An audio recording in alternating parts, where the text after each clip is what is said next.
Good afternoon and welcome to the latest issue of Print21, the weekly video news bulletin for the Australia and New Zealand print industry. This issue is sponsored by Ball & Doggett, Australia's largest supplier of printable materials and press room consumables, and now supplying wide format equipment.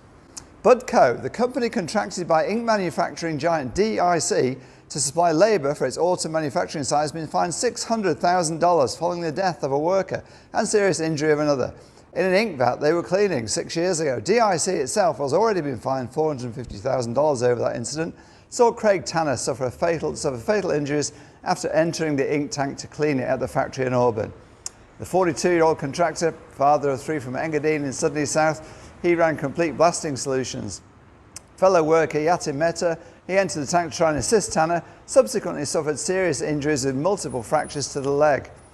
SafeWork New South Wales said it was an avoidable incident, as Budco is found guilty in the District Court in New South Wales of a charge under a section of the Work Health and Safety Act 2011.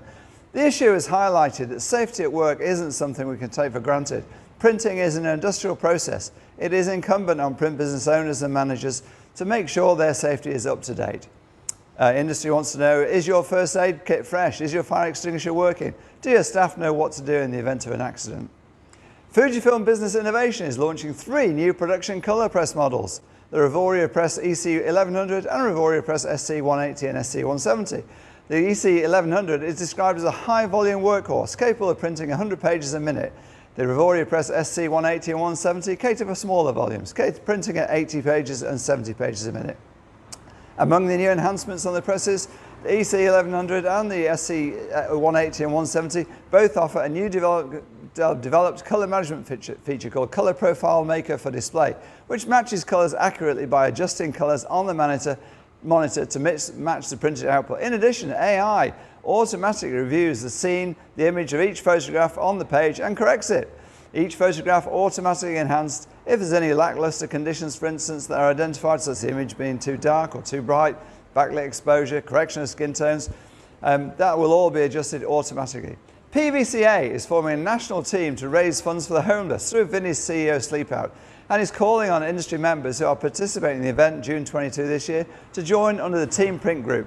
Vinny's CEO is a one-night event on the longest and what's usually the coldest night of the year. It involves 1,000 CEOs or more, business owners, community and government leaders, sleeping outdoors without shelter to support Australians who are currently experiencing homelessness. And it raises funds, of course.